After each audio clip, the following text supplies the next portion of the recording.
মহিলা তার স্বামীকে তালাক দিতে পারবে কি না? যদি স্বামীকে বলে আপনাকে তালাক দিলাম একাধিকবার, তাহলে কি হবে? তাহলে দেখতে হবে আপনার ম্যারিজ সার্টিফিকেট যখন বিবাহ করেছিলেন, আমাদের বাংলাদেশে একটা ফাজলামি করেছে, পরিকল্পিত ফাজলামি। সেখানে নেকানামা, যে কাবিননামাটা বা নেকানামা যাই বলেন আছে, ওখানে লেখা আছে স্বামী স্ত্রীকে তালাক তাফউইজের দায়িত্ব অর্পণ করেছে কিনা।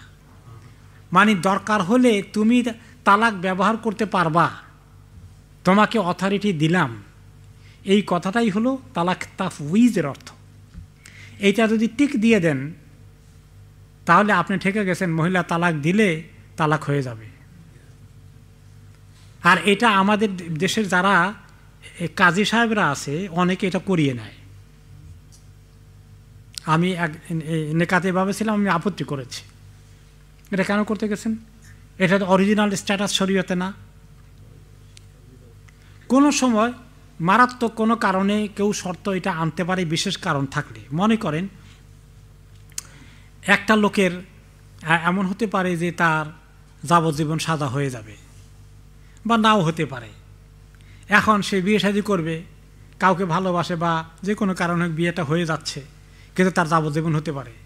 এখন এই মহিলা তো আটকে থাকবে। কারণ এই কারণে সে যদি যায় যে তুমি এটা করে দাও, তুমি আল্লাহ তোমাকে শাস্তি না দিলে তো ঠিক আছে, কিন্তু শাস্তি হয়ে গেলে যে আমি 30 বছর যাবজ্জীবন তো অপেক্ষা করতে পারবো না, তার জন্য এটা তুমি আমাকে এটা অথরিটি দিয়ে দাও। এটা বিশেষ কারণে শরিয়া কনসিডার করেছে। সেটাকে আমভাবে ব্যবহার করাটা ঠিক নয়।